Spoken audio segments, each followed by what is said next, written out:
নমস্কার। শ্রী শ্রী রামকৃষ্ণ কথামৃত। ঠাকুর শ্রী রামকৃষ্ণ দক্ষিণেশ্বরে নরেন্দ্রাদি অন্তরঙ্গ ও অন্যান্য ভক্ত সঙ্গে। তৃতীয় পরিচ্ছেদ। গুরু শিষ্য সংবাদ, গুচ্ছকথা। সন্ধ্যা হইল। ফরাস কালী মন্দিরে ও রাধাকান্তের মন্দিরে অন্যান্য ঘরে আলো জ্বালাইয়া দিল। ঠাকুর ছোট খাটটিতে বসিয়া জগন্মাতা চিন্তা ও তৎপরে ঈশ্বরের নাম করিতেছেন। ঘরে ধুনো দেওয়া হইয়াছে, একপাশে একটি পিল সুজে প্রদীপ জ্বলিতেছিল। কিয়ৎক্ষণ পরে 7 ঘণ্টা বাজিয়া উঠিল। কালীবাড়িতে আরতি হইতেছে। শুক্লা দশমী তিথি, চতুর্দিকে চাঁদের আলো। আরতির কিয়ৎক্ষণ পরে শ্রীরামকৃষ্ণ ছোট খাটটিতে বসিয়া মণির সহিত একাকী নানা বিষয়ে কথা কহিতেছেন। মণি মেঝেতে বসিয়া। শ্রীরামকৃষ্ণ মণির প্রতি নিষ্কাম কর্ম করবে। মণির প্রতি নিষ্কাম কর্ম করবে। ঈশ্বর বিদ্যাসাগর যে কর্ম করে সে ভালো কাজ, নিষ্কাম কর্ম করবার চেষ্টা করে। মণি: আজ্ঞে হ্যাঁ। আচ্ছা, যেখানে কর্ম সেখানে কি ঈশ্বর পাওয়া যায়? রাম আর কাম কি একসঙ্গে হয়? হিন্দিতে একটা কথা সেদিন পড়লাম, যাহা রাম তাহার নাহি কাম, যাহা কাম তাহা নাহি রাম। শ্রীরামকৃষ্ণ: কর্ম সকলেই করে, তার নামক গুণগান করা এও কর্ম। সোহংবাদীদের আমি এই চিন্তাও কর্ম। নিঃশ্বাস ফেলা এও কর্ম। কর্ম ত্যাগ করবার জোর নেই, তাই কর্ম করবে, কিন্তু ফল ঈশ্বরে সমর্পণ করবে। মণি: আগে যাতে অর্থ বেশি হয় এ চেষ্টা কি করতে পারি? শ্রীরামকৃষ্ণ: বিদ্যার সংসারের জন্য পারা যায়। বেশি উপায়ের চেষ্টা করবে, কিন্তু সদুপায়। উপার্জন করা উদ্দেশ্য নয়, ঈশ্বরের সেবা করাই উদ্দেশ্য।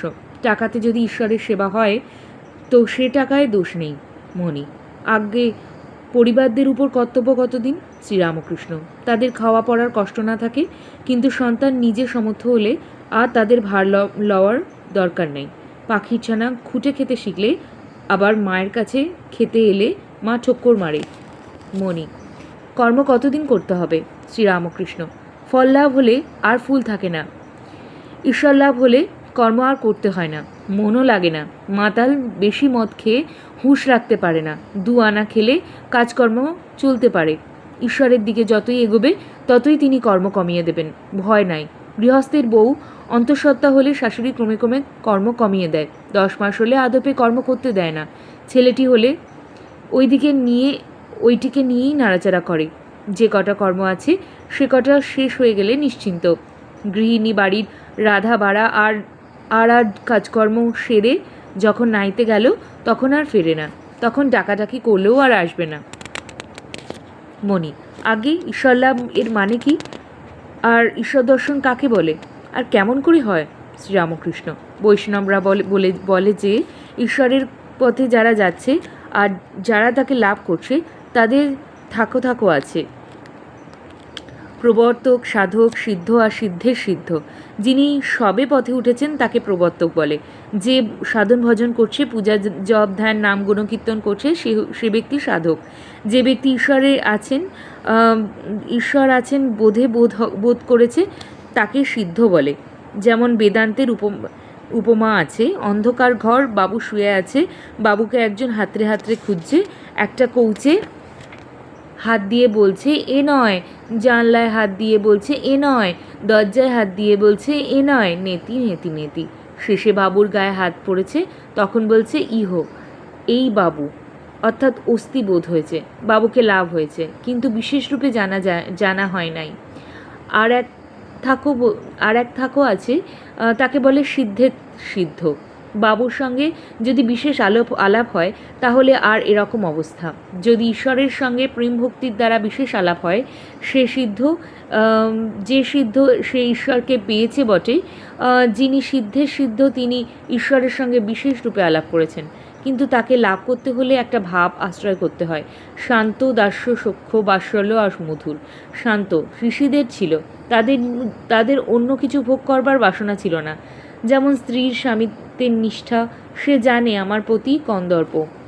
দাস্য যেমন হনুমানের, রামের কাজ করবার সময় সিংহতুল্য। স্ত্রীও দাস্য ভাব থাকে, স্বামীকে প্রাণপণে সেবা করে। মার কিছু থাকে, যশোদারও আজ ছিল।